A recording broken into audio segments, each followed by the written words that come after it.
Hey, what's up, guys? I'm Junior, And I just woke up. and we're The Nerdy Nerdy Bros. Welcome back, everybody. Welcome back to the show, everybody. Oh, did we rotate? No, I don't think we rotated this. Oh, no, we did not.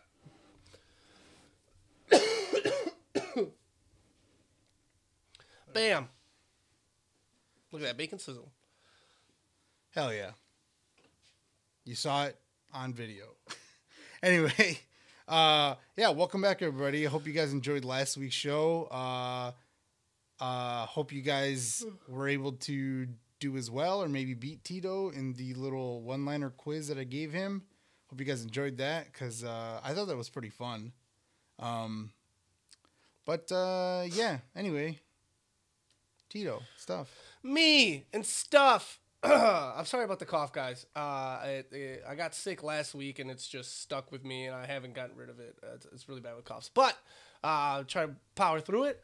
And we'll start the show off every week the same way that we always do with Junior's Hot Take. And this is part of the show where we talk about something new and upcoming in Junior's Hot Take and Hot Opinion on it. And Junior, it looks like Disney has acquired Percy Jackson and the Olympians, and we got some news that either they're going to be like making their own series or just continuing right off where they left off. What do you think about that?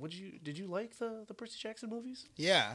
Well, like you know, I mean, I'm sure that you feel the same way, but like I'm really like big into like mythology. Like I'm big into like Greek mythology and like Roman mythology and stuff like that.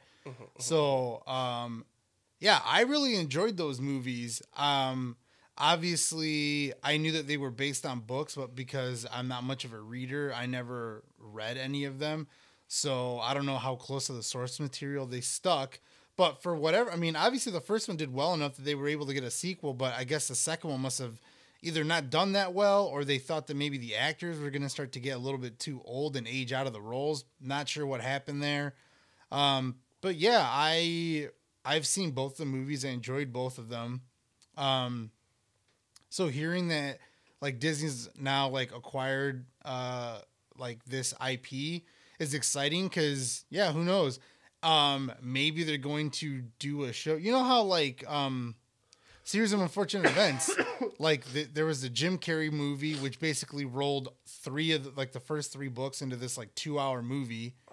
Didn't work, and then way garbage. down the line, Garbage. Netflix decided to do this as a show, And I like that. That was they awesome. did what? It was like 2 or 3 episodes a book.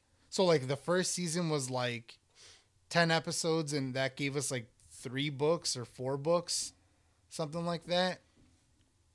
Or is it like 2 episodes a book? And they did, yeah, the first season had 4 books. It was like 2 episodes a book, and we had like 8 episodes. So because we'd only seen I'd only seen the Jim Carrey version. I only knew up to the 3rd book. I know that you read those books. I read up to, I think, Like the 9th or 10th book, because I remember like seeing that one at Mom's house. The Carnivorous Carnival, and then I remember reading or starting The Slippery Slope, but I never finished the book series. Oh. So, yeah, like I knew that you'd read, I think I knew that you hadn't finished them, because there's like 11 or 12 books, something like that. Something like that, yeah. But anyway, so it'd be interesting to see if Disney now either gets these actors to play the same roles again, and it goes like, we're going to start from the 3rd book. And I think there's like 5 or 6 books in this series. Yes. So, or if they're going to do like, hey, let's do a show kind of like Series of Unfortunate Events. We're going to do like 2 episodes a book. And then who knows, that could be a 1-season show. If they did like 2 episodes a book, like the Series of Unfortunate Events did, and there's like 5 books, they could do 10 episode season and knock out the whole thing. Now, you know, I don't know how much of a cash grab that would be. They might try to stretch it out and be like 3-4 episodes a book so they could get more seasons out of it. Or they might make movies. I don't know.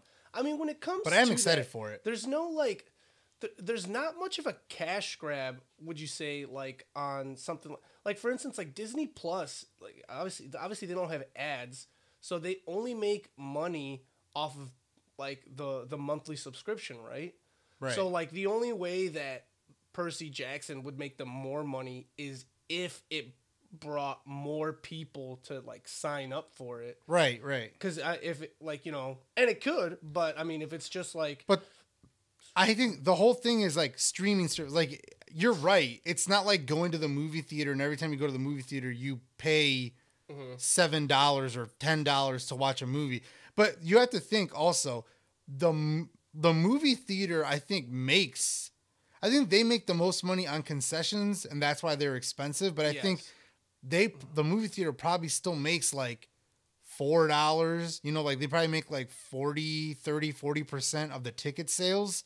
So then the movie gets the rest of it, or maybe it's flipped over and the movie theater gets like 70% and the movie gets like 30%. I don't know. But what I'm getting at is like, I understand that that's how you think they make revenue, but yeah, like, I mean, think about it. Like Netflix is like what, like $11.99 or $13 a month or whatever. Yeah. If 1 million people have Netflix, and I'm sure there's a lot more than 1 million. Yes. It doesn't even matter that people share their passwords or whatever. If 1 million people had it, that's $13 million a month that Netflix makes. Obviously, it's way more. It's probably in the billions at least of people that have Netflix. Well, I mean, yeah, and it started as just, you know, you were just ordering movies. Right. Like, but like I'm saying is like, back to what you were saying about like Disney Plus, like it's Disney. I'm sure that tons of people have Disney Plus. So like, even at $6.99 or $7.99, whatever the hell it is, like there's still, I mean, first of all, it's all going into one thing. Like, Disney's this huge corporation, and now we're getting into the weeds of it, but it's like Disney, all their money gets like pulled together. I'm assuming. So it's like they're making money off the parks. They're making money off the merchandise. They're making money off Disney Plus. They're making money off Fox, off of Marvel, off of, you know, a fucking National Geographic, all this shit that they own. They're making money off of all of that. So like, them adding Disney Plus was really just a way to continue to make money on old ass movies, because it's like, if you don't own Pocahontas, and if Disney doesn't release it from the Disney Vault so that you can buy it on, you know, whatever, on demand, or buy it in the store, you're not gonna watch Pocahontas. You can't watch it. And then they got Disney Plus, and they're like, all of these things are on there. All these old ass movies, like Pocahontas, Sleeping Beauty, all these movies that was like, the Disney Vault's about to release it for its like 25th anniversary or whatever, and then that's when you'd be able to get it for like a year. But then if you didn't get it, it was off the shelves, and then you're like, oh, I want to watch Cinderella, and I don't have it. But now with Disney Plus, it was just a smart way to make more money, and now they have all these Disney original, like Disney Plus originals, not Disney original, which is a different thing. So whether they make it, like, it is a way to draw more people in, though. Like, if 1 million people have Disney Plus and they get another 100,000 or 10,000 people that, again, these are just, I'm just throwing numbers out there, that want to watch this because they love the book series or they love the movies and they want to see what happens, that's an additional 10,000 people that they're getting. So, like, any way you cut it, the more that they add to it, the more they're going to start raking in more people.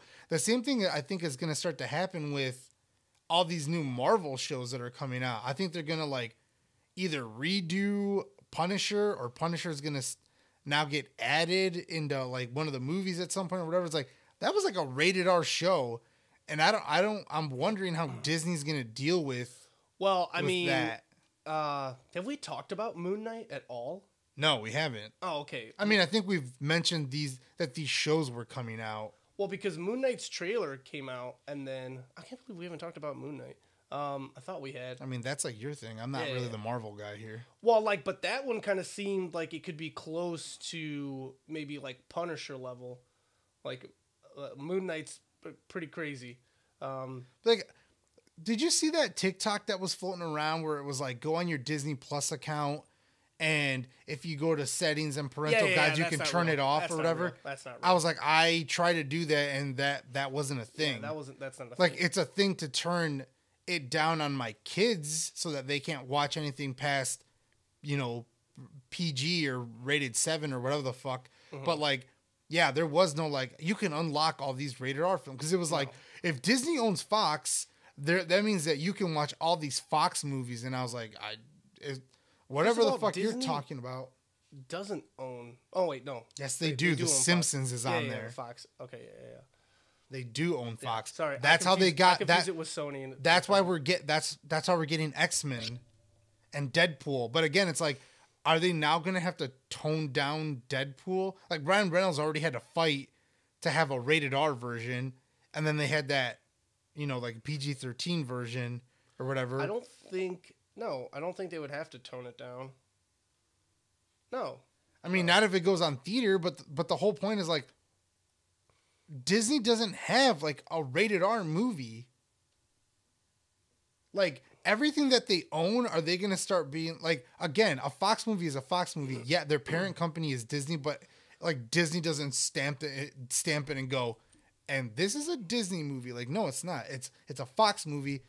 Disney's their parent company. But like, Marvel and Disney being so closely related now, like, they're synonymous with each other. Like, how are you going to get away with like rated R films? But you don't like. I mean, you could correct me if I'm wrong, because I don't remember. You don't get like the Disney logo before a Marvel movie. You get the Marvel thing. Like, yeah. But there is no Marvel. Like, in the MCU, there was no rated R. Like, yes, Deadpool was the rated R guy. But now there still could be. Like, just because you know that Disney owns Marvel doesn't mean that they can't make a rated R Marvel movie.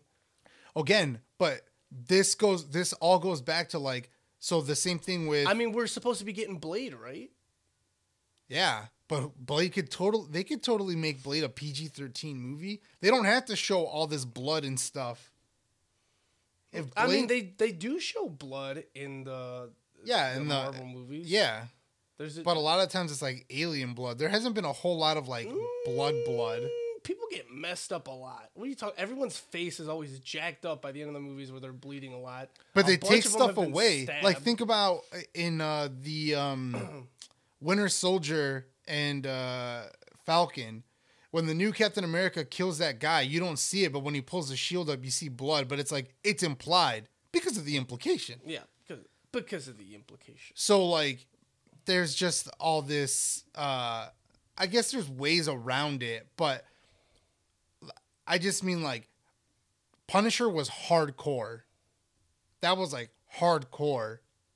So I'm like, are they going to tone that down? Is that going to become a PG-13? There's just going to be a lot more of implication stuff, but there's not going to be... Yeah, I think the Punisher's way more gorier than the Deadpool movies were. And I don't know, like, limbs are getting cut off in Deadpool. Like, Deadpool doesn't care that he's getting hurt because he's Deadpool. Yeah. And so he's a little more Devil May Cry when with his body parts and shit. Yeah. But, like, the Punisher is doing it to, like, everyone else, though. Yeah. Anyway, we, like, totally sidetracked off of what we were talking about. Yes, I'm excited for Percy Jackson and the Olympians, whatever they do. I mean, at the end of the second one, Zeus's daughter gets, like, revived, and then it just ended, which really sucked, because I was, like, excited to see, like, where that would go, because...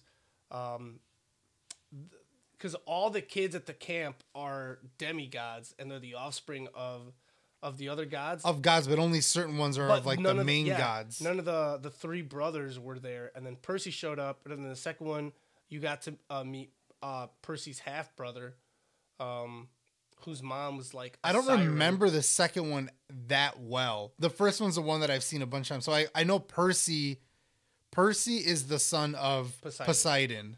And then his half-brother is like a Cyclops, but like, like a teenager Cyclops.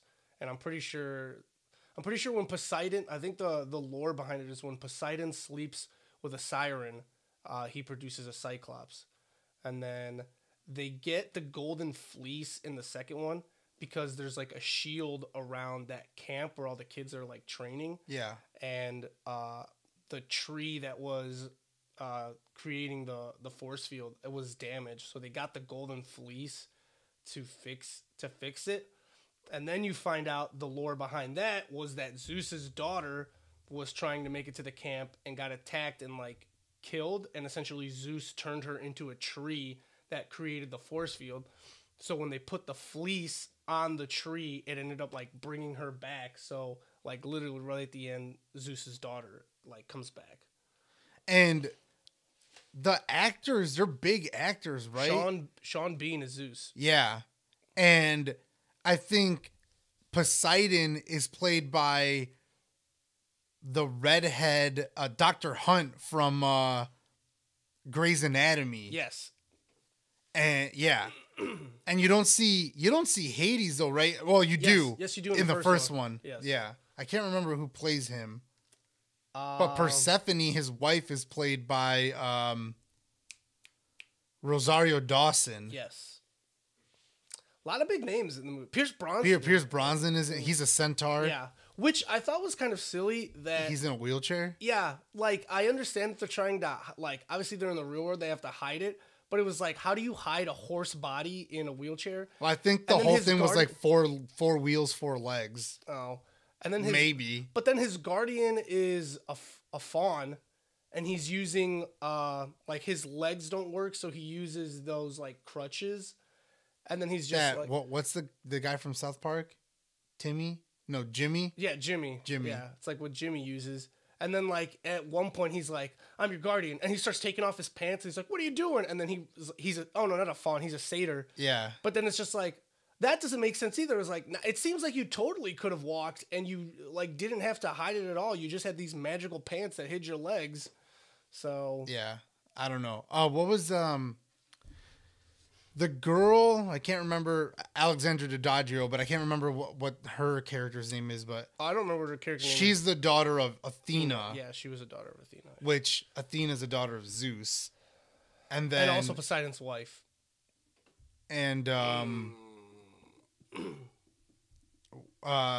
the bad guy, the lightning thief, is Hermes' son. Yes. And he had like a group of kids that were basically pissed off that the gods didn't, because the gods aren't allowed to speak to like their kids. Yes. And then right at the end, I think Zeus allows Poseidon to talk a little bit with Percy. Yeah.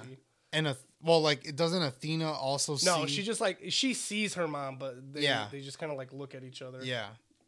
But that's all, I mean, like the encampment of kids, I mean, yes, there are a lot of gods, but that is just an assload of kids that are just like hanging out there. Well, it's like, but the thing is, like, a lot of them could be a bunch of half siblings, but it was like the 3 main gods barely ever have kids. Mm-hmm. So like Percy's like one of fucking however, yeah. I mean, technically in like mythology, like Zeus was fucking everybody. So Zeus actually did have a whole bunch of kids. But yeah, for in all intents and purposes of this is like he didn't have that many kids or whatever. Mm-hmm. It was like Hercules is like the only well-known one that we know, but there's tons of other ones. Like a demigod, yeah. All right. Anyway, I digress. We got into the weeds, but also, like I said, we're into Greek mythology. Mm-hmm. Now we're gonna start getting into Norse mythology now that the new God of War game is gonna be coming out soon. Yeah.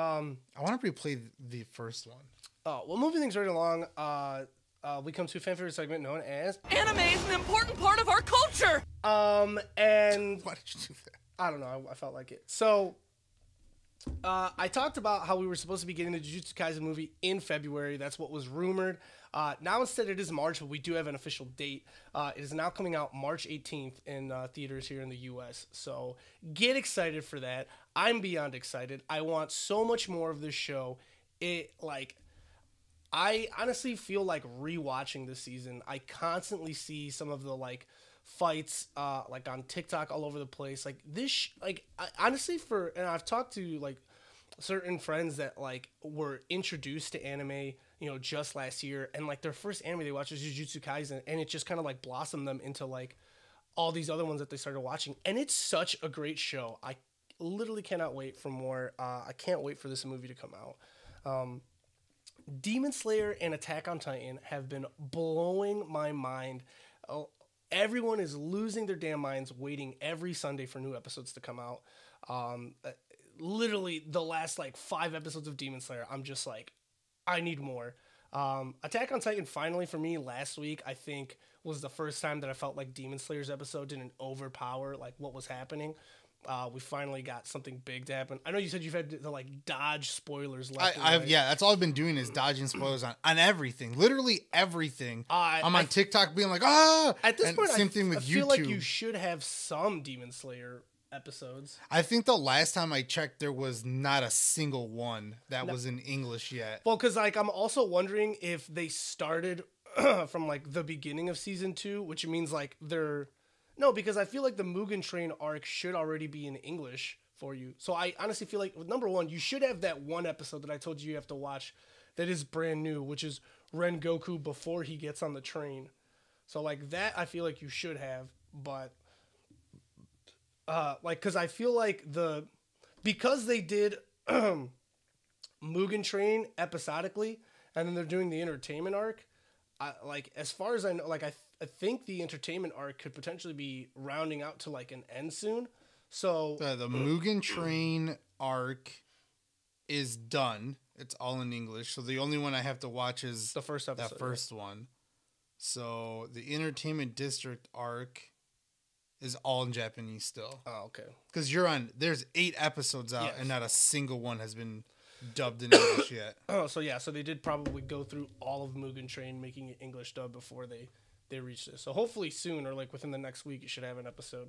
Like, it sucks. Earlier today, I started watching an anime, and because I like made a mistake thinking that like Critical Vox Machina was out today. And it's out tomorrow, but I thought it was out today. But when I like looked it up, it was like something that you might like, and I was like, oh, it's an anime. Oh, this looks kind of cool. And I just clicked on it, and I watched like the first like 5 minutes like subbed, and I was like, and I think the reason though, there wasn't a shitload of dialogue. So like there was just like a lot of like the character like moving around and stuff, and they weren't talking, so I could just watch. Mm-hmm. But like stuff with like tons of dialogue gives me problems. So I'm just like, I just have to wait for a dub.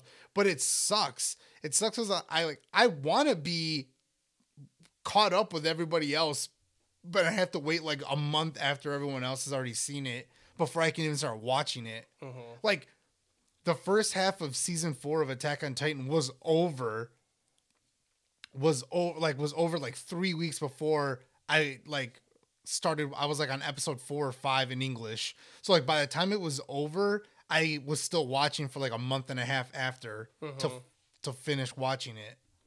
So, but so yeah, that One Piece is at like a pinnacle moment that's doing really well, and then I think Boruto's about to get into like another really good arc. So it's like 4 brand new episodes of just amazing animes every Sunday. And that was another one. Like I caught all the way up with Boruto on the dubbed, and then I was like, well, now I have to wait. And I didn't like. I think I checked back like 2 or 3 weeks later, and like there was still no new stuff.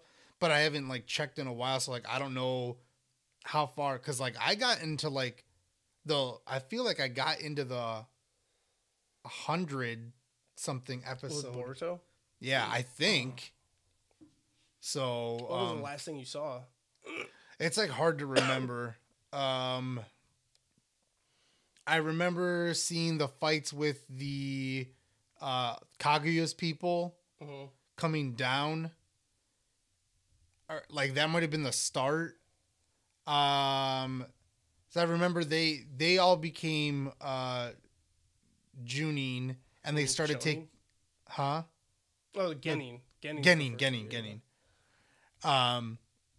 Because it's the Chunin exams, and the Junin is like the 3rd rank, right? Jonin, yeah. So yeah, I saw them become the Genin, and I saw them start to take smaller missions. Like you like I saw the stuff with like Sasuke and Sakura. There's already 233 episodes. And Sarada, because there was a whole thing with like there was the stuff with Naruto and Sasuke like fighting together again, and Sarada finally being like, oh shit, my dad's like not a piece of shit like I thought he was. And so like I remember seeing that stuff. Like I can't remember the exact last episode. I don't think I watched anything where I was like, "Oh my god, a huge cliffhanger," and now I have to wait. But I think I was watching it on Hulu also, so like I don't even know if maybe check again. If I have to try something else. I don't think you made it to the hundreds. If you were still at that part, yeah, because maybe I was but I was high up there. If I wasn't in the hundreds, I was in the 70s range or something like that. Maybe 70s, yeah. But you didn't see them like get Naruto back, right? I think you were literally at the pinnacle of like some really badass. Yeah, I think a bunch of cool stuff was about to start happening. You're like mid 60s then, actually. Yeah. But yeah, that's like I said, all those 4 shows are going on every Sunday, new episode. I'm still waiting for some of my other animes to start back up with new shit, but it is a great time to be an anime watcher. Hell yeah. So I will say, just because of that anime that I was about to say, wait, what is that one called though? So it's called Rage of Bahamut, Virgin Soul. Oh. And like I said, I looked up like Vox Machina, and this was like the second thing that came up. It was like Vox Machina, and the next thing down was this. But it looks like it's like another like D&D ish, like. We still need to finish the Record of Lodos, at least that first season. Yeah. But like, there's like a dragon that you can see, and then like there's like I saw like elves. There was like certain like monster creatures that look like they were basically like being enslaved. And it was like, we'll cut their horns off but there was like, it was kind of bloody at the beginning. Like just in that like first like 7 minutes that I watched, I was like, yeah. This is a show that I want to watch. And so I'm like, now I just have to see if I can find it somewhere dubbed. Cause it's newer, but it's like not that new. It's from 2017. Oh, okay. Yeah. So, and I was like, yeah, I want to see this. Also, I started watching Claymore again. Oh, you know what? I didn't know. And I'm like on the 3rd episode. Did you get into it then? Yeah, it's just like one of those things where like I started it like super late at night. So I like watched like one episode and then I was like, I'm going to bed. And then I watched like the 2nd episode and then I didn't keep going. But like, let's just get into it. Segment over. I like got into Vox Machina, Critical Role, not Vox Machina, the first season. I got into Critical Role, but because Vox Machina is like 100+ episodes and they're like 3 to 4 hours each, I was like, this will take me a very fucking long time. Same thing with the Mighty Nine to get through this. So I was like, I'm just gonna start their newest season 3, and I'll just watch this one because none of the seasons really go into each other except for they mention they don't follow each other, but they're all in the same universe. Yeah, they've already mentioned Vox Machina in the 2nd episode of the 3rd season. Yes, Bertrand mentions that he knows them. Yes. So I've watched the first 2 episodes. They're only up to like episode 11 or something like that. I just finished episode 11. Yes. So yeah, I finished the 2nd episode. I'm like, the 3rd episode's 4 hours. I'm not gonna start this one because it was already like 2 a.m. Mm-hmm. So like I'm gonna try to catch up with you, and maybe we can watch them together, or we'll just watch them on our own or whatever. But like I'm gonna try to like tackle like 1 episode a day or something. But like 4 hours, that's like, I mean, that's fucking like 12 episodes of Claymore that I could watch. Yes. So it's like, if I do it's this, extremely time consuming. Yeah, and it's just consuming all the content. I mean, I've talked about it before, how like a whole week was just me doing the 80 hours of D&D content. That it's all I've been doing. Yeah. So it's like, it's like super time consuming. So it's like, I'm trying, because like I don't think Claymore, it's like Claymore's like 1 season, and I think it's like in the 20s. like 21, 22 episodes, something like that. Maybe like 24 at most. Oh, really? It's not just 12 episodes? Yeah. Okay. I'd have to like double check to like actually be 100% sure. But like so it's like, yeah, if I try to watch this, but then I'm watching Critical Role, it's hard to like yeah, it's 26 episodes. But yeah, I've already made it to the third episode.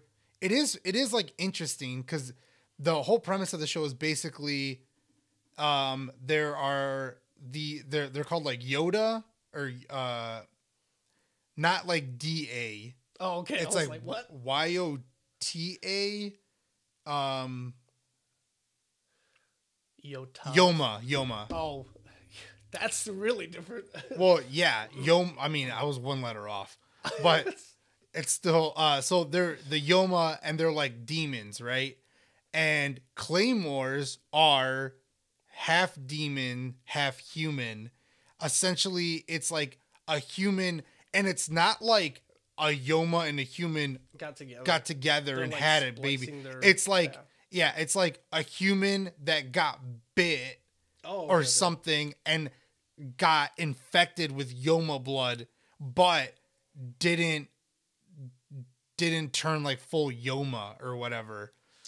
But these people, and only females are able to survive this. So there's no male claymores. Okay. So the female that these people are called claymores, and they have like silver eyes, and most people are fucking terrified of them, and like, but they're used to kill Yoma. But I just found out in like the third episode is that when you make it to you can only fight off your Yoma side for so long. So like after like 10, 12, 14, 15 years, you send out like a black letter to another claymore, and that black letter signifies that they're losing control. And if you receive the black letter, that means you've been requested to kill this person.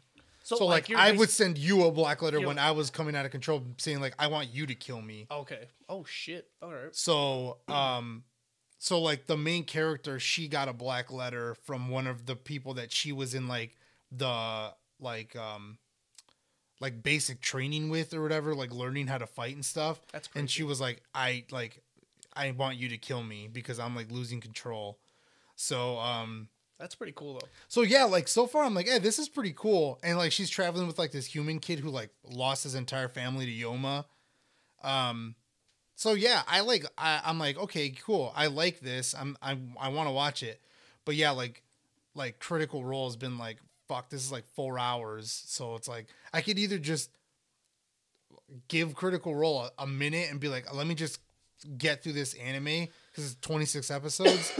But like Critical Role is just like really funny and stuff. So I'm just like, I'm that's like really basically enjoying what this. I do is just bouncing around between like different things that I watch. Like I'm about to finish sophomore year of Dimension 20. I'm literally on the last 2 episodes, and it's funny because they were in the studio for the entire like season, and now these last 2 episodes are right when the pandemic got super serious. So now they're doing everything like over like Skype and stuff, which kind of sucks that literally the last 2 episodes they're doing like this, but because that's when they couldn't like that's at the very beginning when kinks yeah. weren't like worked out and stuff. Yeah, where it was just basically like everyone needs to be at home quarantined. Yeah. And like the second to last episode was like 3 hours long, and most of the episodes were all 2 to 2.5 hours. But then like the first half hour was a bunch of fan submitted songs that they had made. So it wasn't even like the episode. So the episode technically was still only 2.5 hours. The final episode is 5 hours long. So I don't know why the hell that is. But Jesus. I'm assuming there's probably either a lot of extra content. Technical difficulties, or they like tried to figure out a way. I doubt they would have had to do 5 hours for an episode. Yeah, that's nuts. Yeah. So yeah, I've been watching Critical Role. I haven't really been I haven't played video games since we did the episode where I played Dark Souls 2. Damn, we still haven't done Harry Potter yet. Yeah, I know. We need to jump on Lego Harry Potter. Trying to think, like, yeah, it's like that. We've been watching that Dimension 20, the new one, the Starstruck, which has been really funny. Yeah. It's weird because it's like totally different from any of the other stuff that they've done so far. Brennan mentioned that at the beginning of the season, that he was just like he wants to keep trying to do something new. And it's obviously different from what's happening in Critical Role, because like I said, Critical Role is all in the same universe. It's all in the same land.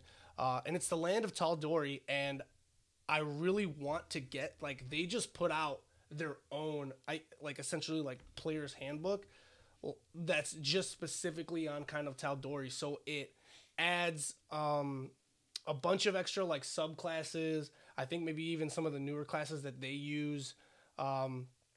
And then all of the information on the characters from, like, Vox Machina are in there, too. And then just, like, all the lore. So, essentially, like, if you wanted to play in their universe, like, this book lets you. And I was just like, I want that so badly. Not just so much for whether or not, our friends and I decided to ever play in that world. But it's just, like, even just, like, their subclasses and stuff, it'd be nice to have all that information in a book versus me trying to, like, constantly look up different things on my phone. So... Yeah. So yeah, like I've been watching that while I've been doing like crafting and stuff, because I've been working on stuff for when we play D&D. But yeah, I've just been watching that and like an anime here or there and a movie here or there. Like I recently watched, which I hadn't seen. I watched The Green Knight, which was good. It was pretty cool. I enjoyed it. It wasn't like super like over the top, like lots of action and stuff. It was like, I was trying to tell you, it was like a little bit more psychological. Yeah. And it was like, I think it tried to stay true to the source material. Cause it's like, I think it's like it might be a poem or like a very short story. And it was like written by, it's like anonymous. Like they don't know who wrote it. But it's like a part of a like Arthurian legend. It has King Arthur in it, but he's not the main character. So I watched that. I enjoyed that. And then I watched, King Arthur, Legend of the Sword, which, and then you watched it with me. And then I watched it with you. The same day I watched it again. Yeah. And I'm pretty sure you were just like, I just want to show you the opening fight scene. And then we ended up watching all of it. And it was a great movie. Yeah. I really, really enjoyed it. I thought it was really awesome. And I was like, God damn it. I really want, like, I think it came out like 2017. I was like, God damn, it didn't do that well. And I wish it did, because I want a sequel. This movie was awesome. Like, I want to see what else they could do. Because, yeah, like right at the end, they're like building the round table. And I'm like, God damn it. Yeah, but yeah, the movie was freaking awesome. So I just been like watching a lot of stuff, like it's the same thing. Whenever I play video games, I'm like, I'm watching stuff that is like the video game I'm playing. And like, but because we've been playing so much D&D, I'm like, I just want to watch stuff that's like D&D related. Yeah, I mean, we finally have like a serious group that it's like, we're going to go the distance. And I'm really excited for everything that's going to be like in our future with it. Like I just got, yo man, even if you're not into D&D, check out Hero Forge and just make a little character on there, because that thing is awesome. But I just got like the mini that I made for the campaign that we're playing. I know a couple of my other friends have sent me like what their minis are supposed to look like. They have theirs ordered. We've been painting at least I painted some of the other characters so that we can get going with that too. And it's just been, I don't know, it's been wild. Like I've gotten nothing but good reviews from my friends at work that are playing with us, that they were just like, dude, those setups were awesome. All the, the battles that we did was sweet. So I'm finally excited that we have a group that's, going to stay committed to it. Yeah. I'm excited for it too. I can't help but like, I like watch all these videos on like DMing, even though I'm not the DM, I'm like a DMing tips. And then I'm like, I want to send them to you, but then I'm like, I wonder, like, I was like, I hope he watches this, because there's some stuff in here that I think could help him, but I don't know if you're watching any of the shit that I send you or not. But like, sometimes I'm like I get excited about stuff, but about like, I think that if I DM'd, I would do the book that I bought that I was like, Tito, I want to play D&D. And then you were like, I don't really want to read this. And like, go like, it's not a huge story, I don't think, but like, I think that if I DM, I would start with something like that. Like, I would just read this book because it's not that many pages, figure out kind of like the base storyline and try to run with it with maybe just a few people. Cause like, there's just like these things that like in these videos that I've watched where I'm like, this is important information that I think Tito should like know about just in case. Cause like watching Critical Role and like Dimension 20 is all well and good. And I can see that you're like picking up from some of the stuff from there. But then sometimes I'm like, I feel like he might be lacking in this. And I'm like, maybe if he sees these tips, it might be something cool. Cause like we haven't really done like a dungeon crawl yet. Like we like did that mine, but it was just like, it was like you walked down the shaft and then like the enemies were like right there. Well, you guys went in a little further, but I think you're talking more so like, cause we did do dungeon crawls. In the original one that we played. That we did, yeah. Yeah, so like I'm wondering, like, drew out like, dungeons and had you guys going. So like I'm wondering, it's like what happens if like are we ever like it's like is that a plan or is it always going to be like you go right and like the enemies are right there and it's like because I remember when I was playing with you when it was just you and me that one time that I was like I want to play and I bought that book and you were like you can go right, you can go straight, you can go left. And then like I was trying to like backtrack to like make sure that I hit all the different areas or whatever. So it's like I kind of want maybe something like that. Yeah. Like we end up in a mine and it's like caverns of you can go right and then you can go right again. You go left and like all that shit. I have stuff like that planned out. It wasn't stuff that's happening again at the very beginning. Right. Yeah. But anyway, basically we're just gonna be talking about D&D. We've already started.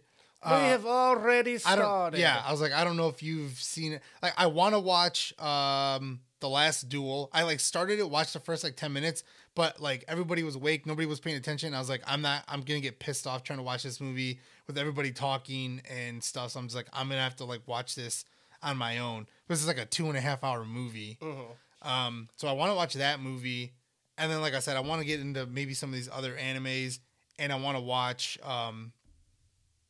like I want to finish the Lodos one that we've been watching, Record of Lodos. Yes. And this new one.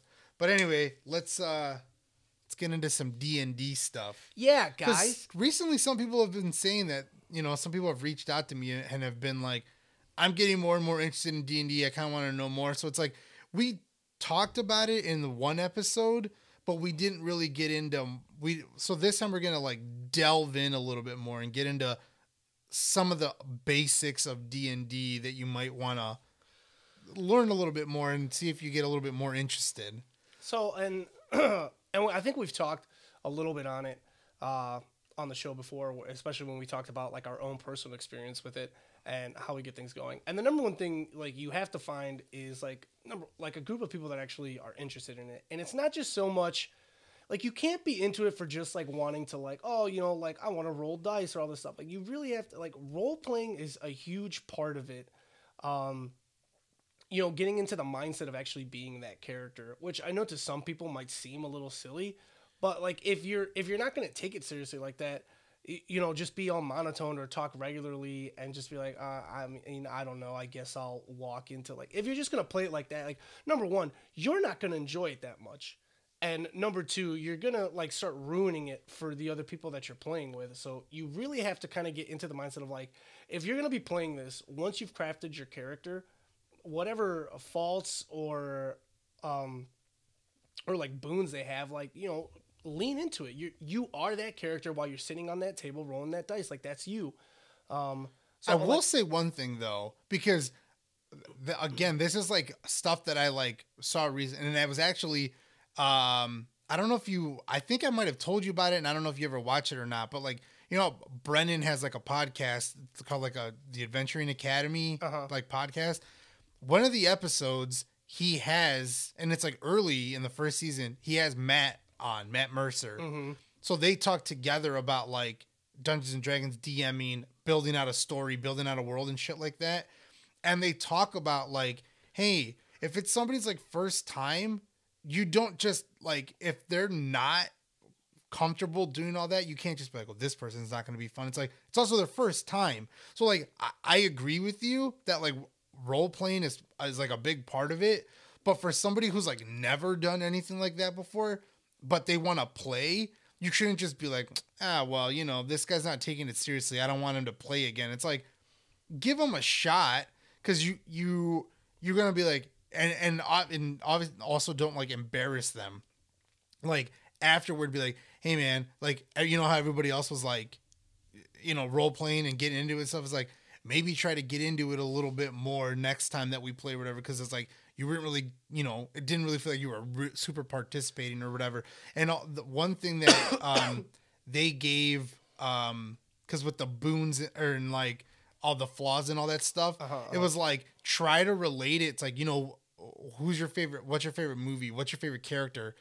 How is that character like your character? And like try to find common shit so that they can be like, oh, I can try to play it like I'm Neo or I'm, you know, Maximus from Gladiator. Like I can try to play it like that a little bit so that try to find stuff where it's like not a super far reach for them being like, dude, I've never done this before. And you want me to be like, I'm Bilbo the Archer Man. And like they don't get it, then they don't get it. But so, yeah, that's just like, I agree with you that role playing is a big part of it, but I also think that we should also try. But again, there's a difference between, and I mean, I see this at work all the time. There's a difference between like someone that tries and maybe they're not great at it and someone who just doesn't give a shit. Yeah. That's what I'm talking about. But also like, people that don't give a shit, it's like, why the hell did you even come here? I don't know. They might, because whether it was just like, because some people I think it's like you knew this was like but nerdy, like more than just I feel like slight nerdy. I feel like sometimes, you know, you might have certain friends that might just want to be included, or someone that maybe was generally interested and then it started and they're like, this is more than what I bargained for, and then it's just like, you know, again, it's not necessarily someone that's going to derail your campaign, but it just kind of turns around like once it gets like, oh, you know, like, oh, hey, what are you doing? And they're like, I don't know, man, what can I do? And it's like I'm not going to tell you what you can and can't do, man. Like, you're living in this fantasy world. Tell me what you're doing and I'll let you know what's going on. So, yeah, I mean, it's just like, it's basically like real life. It's like, you could be like, I'm eating, I'm going to the bar, I'm going to a shop. It's like anything that you would do in your normal day-to-day life, you also do in this. There's just also monsters that you might encounter that you'll have to fight. And it's like, but it's not just going to be a constant fight the whole 3 hours that we're playing. So, we played for 5 hours again last time. Yeah. But yeah, so basically that's kind of what you want to start with. And like, do a little research beforehand too. Get a little handle on what you want to do. Most of the time, especially when you have your day one, when you play, you're going to be spending a lot of time using like a player's handbook, crafting your own character. So like, if you want to just research, number one, what type of race you want to play, and then what type of class you want to be, like, take the time to do that. It definitely makes it way easier and then like quicker to jump into the game if you've already kind of crafted like your own character before. Even if you just have your race and your class picked out, by the time you get there, like the DM can, you know, immediately help you to start like making that character. So, I mean, that, and that's step two, just getting into that. And once you get that going, once everyone else is ready to go, you guys can dive kind of straight into kind of like the story behind it. Speaking of races and classes, what are some of the races and classes? So if you're just going off of the normal handbook, and also I love that so many people were just like, I feel limited by just these races, that I want to be able to play other races, and eventually, you know, D&D and other writers and stuff like went in and were just like, yeah, you guys can play as anyone. Here are all the stats for it. But the main stats that you go with, you've got dwarves, humans, elves, half elves, gnomes, halflings, not hobbits because they weren't allowed to use the phrase hobbit. Half orcs, which are, orcs, and it's always like orcs and humans. I have never heard it being anything else. It's always orcs and humans. Though I usually say if you just want to play as an orc, you don't have to be a half orc. But usually, I think the defining factor between like a half orc and an orc ends up being that like orcs, like a full orc, are very, very like kind of dumb, and a half orc has the intelligence. Yeah, intelligence and the capacity to like learn more and stuff like that. Orcs are cannon fodder. Yeah, and then you have tieflings, which are they're basically like Dragonborn. Dragonborn. And then tieflings have like it's devil blood in them, not demon blood. So devils and demons are two different things. Devils are from the 9 circles of hell, and demons are from the abyss. And like, contrary to popular belief, a tiefling doesn't have to be like a human that slept, or like any race that slept with a devil. Like, you could just have that like bloodline in you, and it just manifests later in life, where all of a sudden you straight up look like a devil. But then they added like I know earlier editions used to have a crap ton of like different races, but like a lot of them ended up being like you still are kind of human. There's just subtle differences. But then you started to get like a lot of newer ones. I know, for instance, just going off a Critical Role in the first season, their character Travis played Grog Strongjaw, who was a Goliath, so that's a half giant. And then in season 2, they had someone playing a Furbolg. Which to me is just like, how does that work? How Giant is probably enormous, right? So how did a giant do it with a regular sized human? So here's what I'll say. I think it's always like known to kind of be like a smaller giant. Like it would be someone that was like a short giant, because I think even smaller giants can be somewhere like around 10 feet or like 11 feet versus like being like the towering ones. So like that one, you're just massively, big, but anyways, yeah, you end up with a Goliath, which is a half giant. Then in season 2, they had Furbolg, which is like a bovine person, which if you don't know, bovine is like cow. So they just kind of had like floopy ears, and then kind of like the nose, and then like a little more animalistic.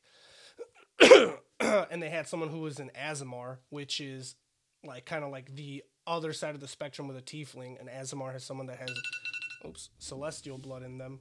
You bastard. I forgot. I always forget that's on there. I need to take. I don't know why it's on there for Thursday. That scared me. It's just like and now the newest season, they have someone playing a fawn, which I mean most people know is like a fawn and a satyr is the same thing, right? They're just half goat people. I think fawn might be half sheep. Maybe that is all right. They have someone playing an automaton, which they do kind of have a race like that, but it's called Warforged, which it is it's half goat, half human. And a satyr, it would be, I don't know, a satyr. Is that like half ram? You know what? That might be it. Half ram?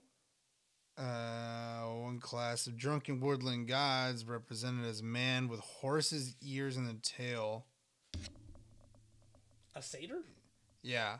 Like satyrs have horns, and fawns don't have horns, I'm pretty sure. No, fawns do. I'm pretty sure. Yeah. So I don't know. I don't really know. But I feel like one is Greek mythology and one might be Roman mythology. And I don't know. All right. Well, that might be the only difference. But anyway, she plays a fawn.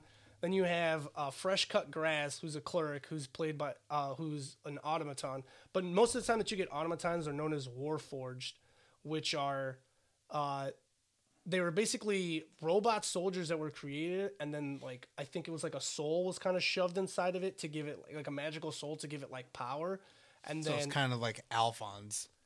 yes, kind of, but because they started off as they were just supposed to be soldiers, and then it's like their whatever war they were part of ended, and they never got like decommissioned or whatever, so eventually they just like kind of went off on their own. But Warforged ended up being like its own class.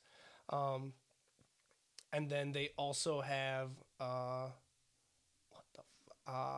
and then they have two Genasis on there, which are elemental people. So essentially, like they have an Earth Genasi and they have an Air Genasi, who's and you get Genasi from genies that slept with like humans, or genies that slept with each other, and they gave birth to a Genasi. So like a bunch of different races. Yeah, there's like Aarakocra, which is like the bird people. There's Turtles, which are turtle people. Tabaxis are cat people. There's like they talk about them, the pachyderm people. They're the elephant people. Oh yeah. I've seen those on Hero Force. It's crazy to just think like I'm just a humanoid sized person. Like check out my massive elephant head. Yeah.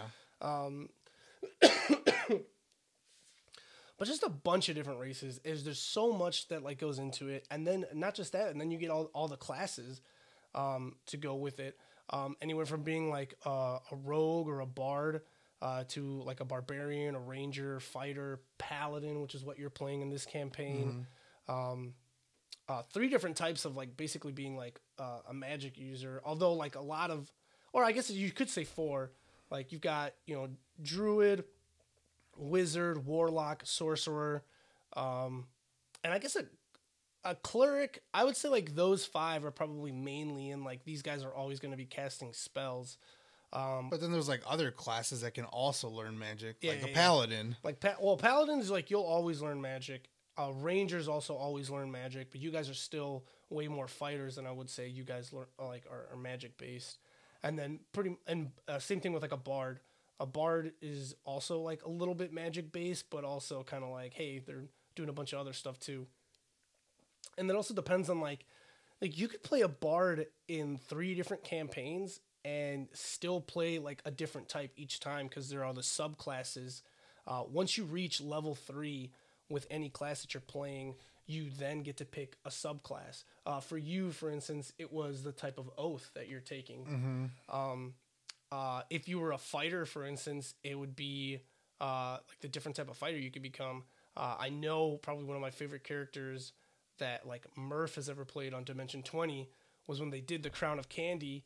He was a fighter, but he played an Eldritch Knight as Sir Theobald Gumbar, which is just a giant gummy bear in plate armor. And an Eldritch Knight is basically a magic knight. So he got to know spells as well as just be like a fighter. And then Siobhan in that one, she was an arcane trickster, which is a rogue that learns magic. So I mean, there's subclasses and subgenres like everywhere, and like more classes, races, and subclasses are being added all the time. One that I'm really trying to get into to learn more about are the Blood Hunters. Like I think that class is awesome, and it just reminds me of like kind of being like a Witcher basically. So I've been looking into that class, and then just other subclasses and races and stuff. But like what's cool about like the different races is also like the different stats that you like automatically start with based on the race that you choose. Mm-hmm. Like it was like so far pretty much everybody in that was like one thing that I just thought of. I thought of this because of the episode of Critical Role that I watched yesterday. But like our entire party, except for one person, has dark vision. Yes. And we're not all playing the same race. Like yes. I'm a half elf. Megan's playing as a dwarf. Like you're playing, you have dark vision too. Yes. And then Angel is playing as like he's an Azamar. He's an Azamar. He has dark vision. The only one who didn't was Jonah. Who's playing as a Goliath. Yeah. So it's like not every race has dark vision, but a lot of races do, which means that you are able to see in the dark for up to 60 feet. So it's like there's like all these little things that like certain races have that other races won't be able to do, or stuff like certain races are going to be big, certain races are going to be small, certain races are going to be able to are going to be more adept with certain types of weapons or certain types of tools and stuff like that. Same thing, and then that just piles on when you add the type of class that you decide that you want to play as. You're going to be good with this type of weapon or good with this type of magic or, you know, stuff like that. So there's like infinite combinations that you can play. Like I've pretty much always played as an elf or a half elf, but I've pretty much always been like, oh, I'm going to be a ranger. I'm going to be in. This is the first time that I'm like, all right, I'm going to choose paladin. I almost always have a bow. And this time I was like, all right, I'm going to play as a paladin and I'm going to fight with a sword and I'm going to see what that's all about or whatever. That time that I was playing with you, I decided that I was going to play as like, you played a half-orc wizard. Yeah, I decided to play as a wizard. I was like, fuck it, I'll use spells. It's like, I've never played with that stuff before. I kind of want to try. It's like every time you play, obviously when you're playing a long campaign, you're like, all right, I'm stuck with this. Unless your character ends up dying, in which case, if you want to keep playing, you re-roll a new character or whatever. But it's like, if you're playing a long campaign, you're stuck with whatever you pick. But like every time you decide to try something new, you can try a new character or a new class or whatever. You don't have to always play the same exact thing. Yeah. So it's and we should be getting like Angel's girlfriend in the mix the next time we play too. So it'll be fun to see like what she ends up picking. But I have like literally all this week at work, I was just weaving and threading like a bunch of stuff that we got going for the party as soon as we start playing the next time. But it's all just really exciting stuff. And then, you know, got my handy dandy monster manual here too to just throw all types of baddies at you guys. I have a question because like I don't know. Because you have, like, the 3 main books that, like, everybody should have, which we don't have the third one down here, but you have the Player's Handbook, the Monster Manual, and the Dungeon Master Guide. Yeah. What is different? What's, like, in the DM guide that's, like, different in the Player's Handbook? The Player's Handbook is how you, like, play. It basically gives you everything that you would need to play as, like, a character, not as, like, the DM. The DM's guide is more about world building, city building, like empire building. So the DM guide is more important to you than the player handbook is to you, like right now. No, like the DM handbook. I feel like I've never seen you like use it. I've looked through the DM's handbook like a handful of times. It has like some things where it's just like if you need like a random generator. Like I did see that, but obviously the book is just as thick as those. Yeah. There's more information. I've looked through it before and gotten ideas from it, but I don't really. It doesn't have information that I have to go back to, and the Monster Manual and the Player's Handbook do, which is why I use them more often. Like the DM's guidebook is more for like a DM to read before they start world building or before they get into a campaign. It's not necessarily something that I would say is used during play like I use these ones. Well, yeah, I mean, it's not used during play for sure, but like you said, it's for world building, so it's like for building other towns and stuff like that. Like you're not really using it, or you are using it, and I just don't see you using it. You probably haven't seen me using it. That's all. But like I said, I don't go back to it that much. Like I already have like a general knowledge of like what I'm doing at this point. All right. So there you go, guys. There's some more D&D nerdy shit for you to think about. And like all these books, there's like they have their like website. It's like I'm fucking blanking on it right now because we had it pulled up. All right, it's right here. Actually, I have the app for it. It's called D&D Beyond. Yeah. And you can get all these books in PDF format. You still buy them, but like if like a physical copy, like each of those books is like a $50 book. Yes. And the only one that you actually need for yourself is the player's handbook, is what I would say. Unless you're gonna be the DM, the dungeon master, in which case you probably need all three, because the monster manual will give you all types of different monsters that you can throw at your the PCs, the characters, the people who are playing. But like all these books you can get through D&D Beyond, and they're like, I want to say like almost 50% off. Like I think the player's handbook I saw for like $26 or something like that. So it's like,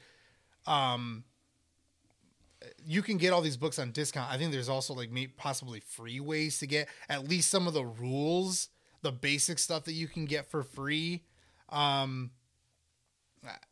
Like it's not super expensive to play this game if you don't want to. There's also like, I have a dice like generator app on my phone, which you can just, you don't even have to buy dice. Not that the dice are expensive. You can get a set for like $7-8 or whatever that has like all the dice that you would need, the D20, the D10, the D12s. And also the best part about D&D is, I mean, technically you could say you don't need any of this stuff. You could just straight up make your own shit up and then just start your own campaign that way.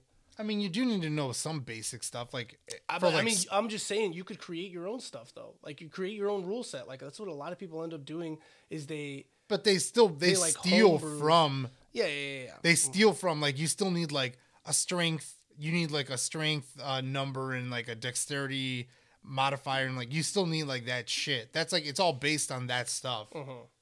Like, yes, you have to take at very least the bones from D&D and then flesh out whatever you want to create and then make your own rules up. But at the very least, you need like some sort of working knowledge to be able to at least start playing.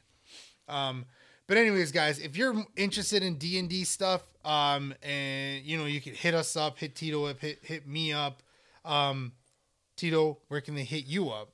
You guys can always reach out to me and talk to me at BanditoTito93 on both Twitter and Instagram, guys. I'd love to hear from you guys about anything nerdy, about whether it's D&D, video games, or whatever the hell you guys want to talk about. What about you, Junior? You guys can also send me a DM at pops.maniac, as well as nerdy.bros.inc on Instagram.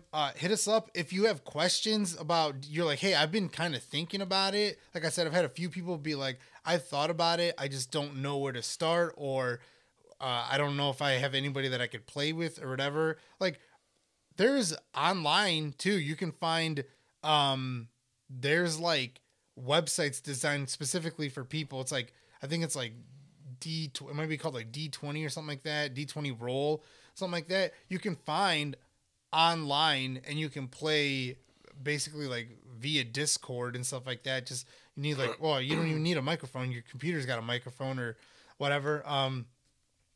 There's ways to find, to play. Also try asking like local comic book shops and stuff like that, if they know of any. Like, we found that store by us, which is only like 25 minutes away, that they hold games like every weekend, like on Fridays, Saturdays, and Sundays.